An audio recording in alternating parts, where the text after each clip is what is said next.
Hi guys, this is Starcraft and welcome to another amazing adventure of Starcraft Brood War English commentary. This is going to be none other than Stork versus Action in the finals of one of the groups here in the online qualifiers day 1 of ASL Season 17, with the map being New Dark Origin with Action in the purple color at the top left corner of the screen and Stork in the red color at the bottom right corner of the screen, with a forward pylon and a gateway coming down for Stork and Probe going to scout immediately. So it's going to be applying a little bit of Zelle pressure, and that really kind of we need to see whether the next build from Action is going to be an early hatchery. He's going to be building a 12 hatch exactly, so we're going to be some early Zealot versus Zerlings and potentially drone micro in the beginning stage of the game. And the probe arrives. Can it kind of deter the hatchery? No, it cannot stop the hatchery from coming down, and Stork is going to have to come inside and check the state of thing inside of Zerg base here.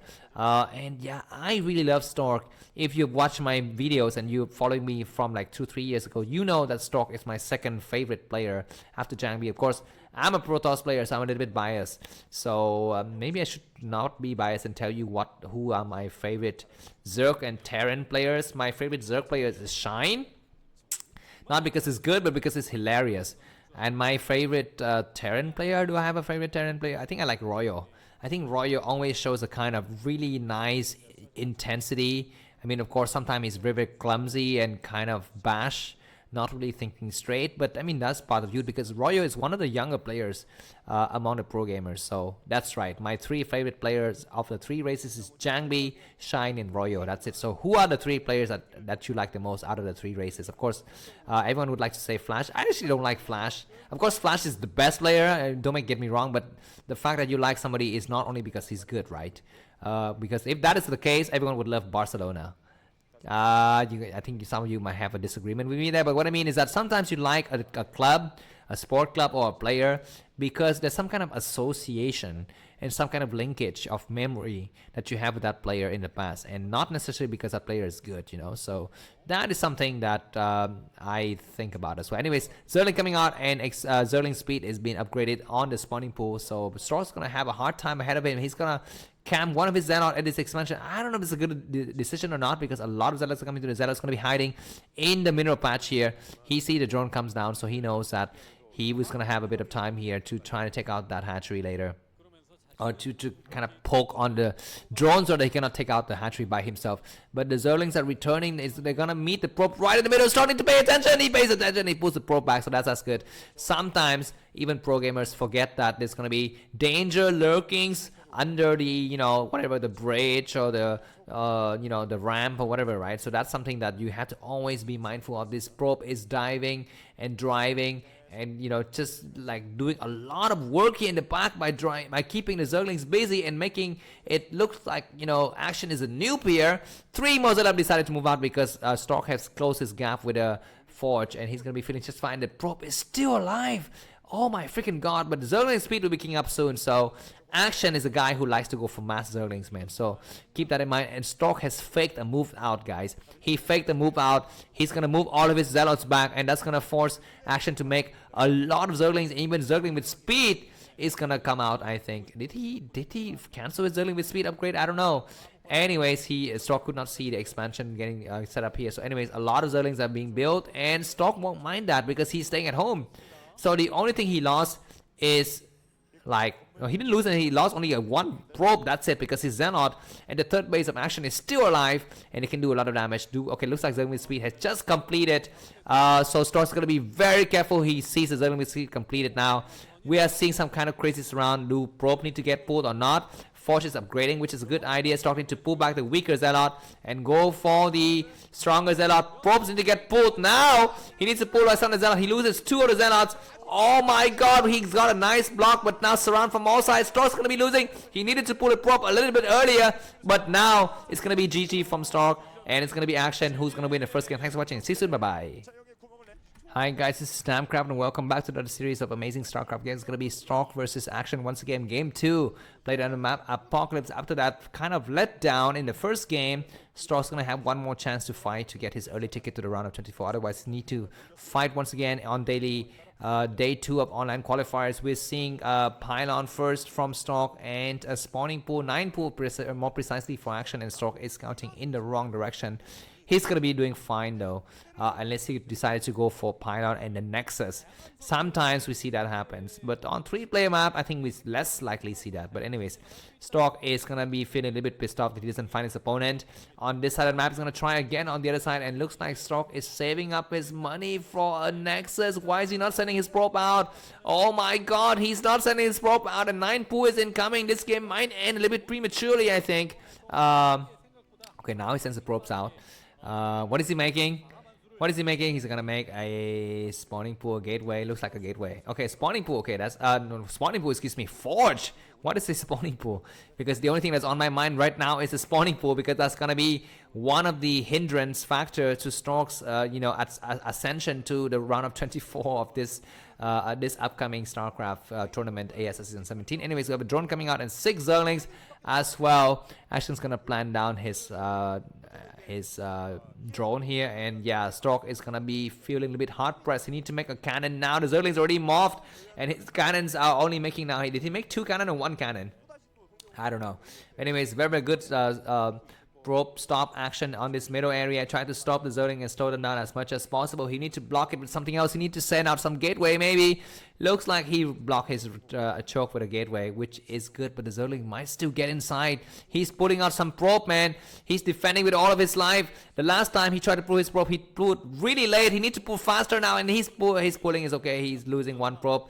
He might lose another probe. He might lose even 1 more. How many Zerglings get inside? Looks like 2 Zerglings, and 1 of them is damaged. The other one is not so damaged.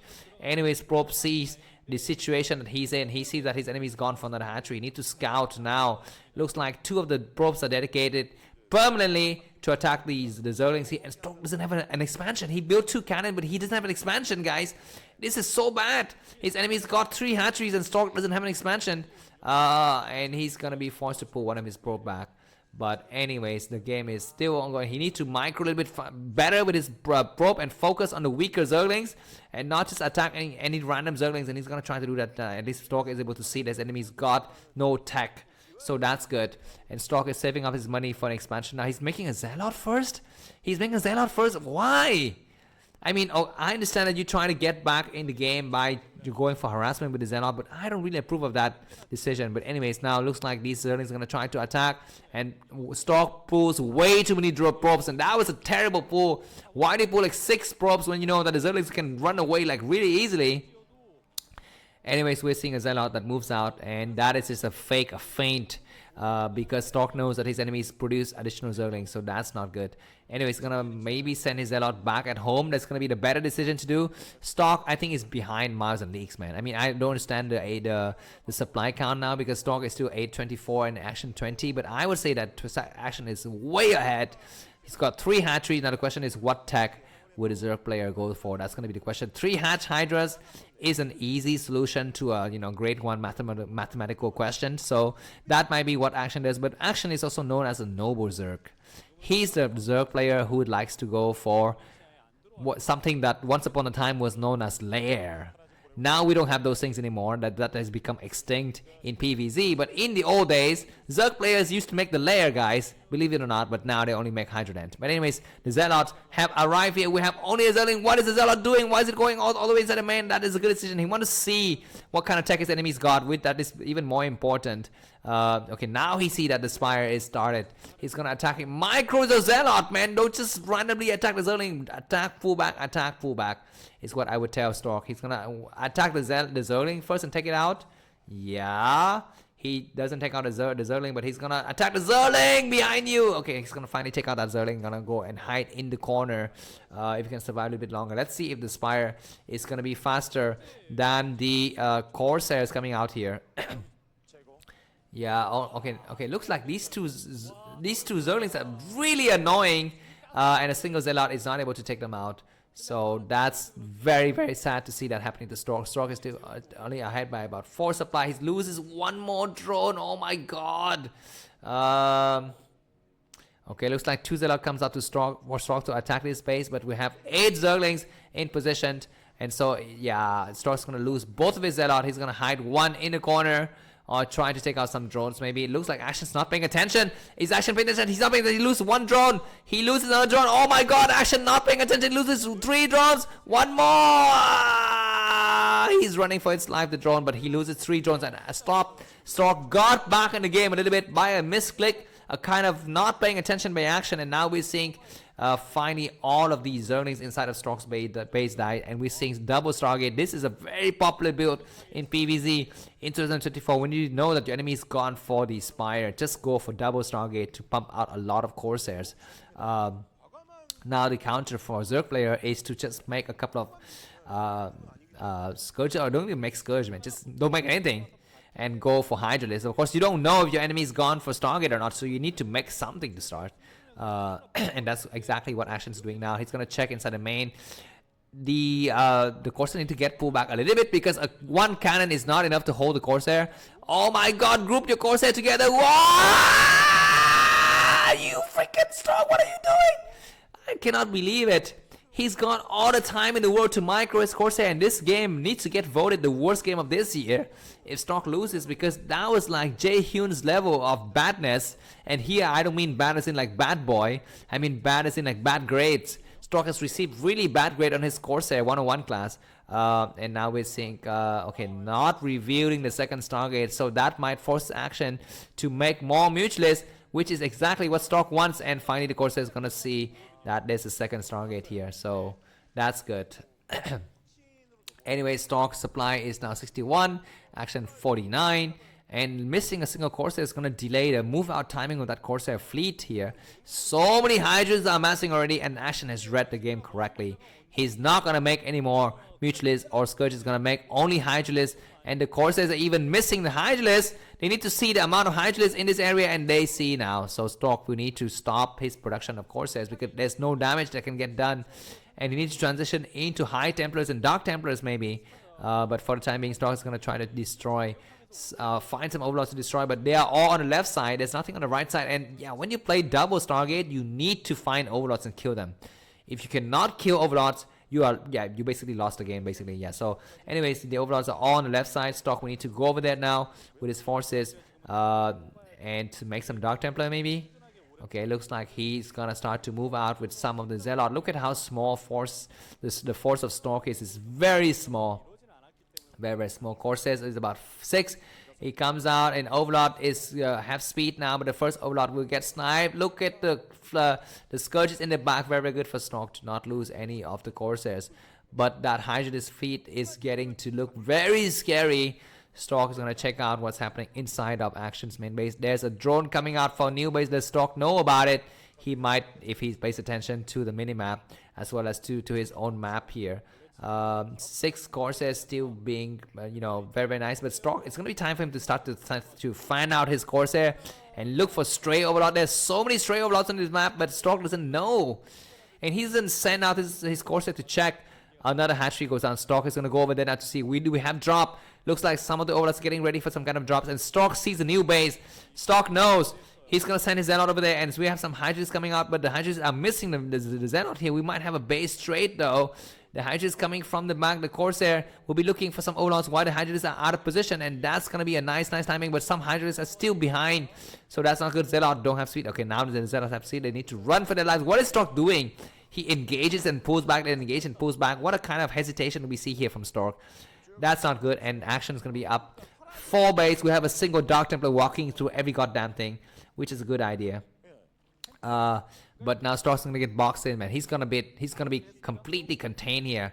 Do these 3 High Templars have a Storm or not? They need to do something. Look at this Hydra surrounding from all sides. Do they have Storm? They need to storm or attack. What are they waiting for? Look at this, guys. High Templar getting sniped. Stork is a noob. Stork is a total noob, and now he casts 1 Storm. He loses 1 Hydra. He loses 2 High Templars. We have a Dark Templar attacking the 4 o'clock base. The current commentator is going to show to us if this base get cancelled or not. We are seeing the Corsair. The Corsair need to stay like in the middle area to prevent the Overlord to move. What is Stork doing? Move out! He loses on the Corsairs, and finally the Hydralisk is going to go back. And Stork stop the 4th base of Action. So that's at least something. And he's still ahead by about 10 supply. He needs to start to make observers now, I think, at some point. because yeah, he can play against 3 baser for some time, but he will need observers if you want to play against the lurkers. Great surround by Stork. Looks like Action is not paying attention, but now it's gonna be time for the Zelle to kind of go home because the lurker is gonna be all over the freaking map. Yeah. Alright, Stork is gonna walk his Corsair fleet all over the goddamn Hydralisk, man. And he's gonna walk his Corsair fleet all over the Hydralisk again, maybe. Very, very clumsy maneuver by Stork. He's gonna need to come back now. Where's his army? I mean, this cannot possibly be his army, right? I mean, his army is not like 7 Zealot. He's got more stuff, and he's like walking them through the lurker field here as well.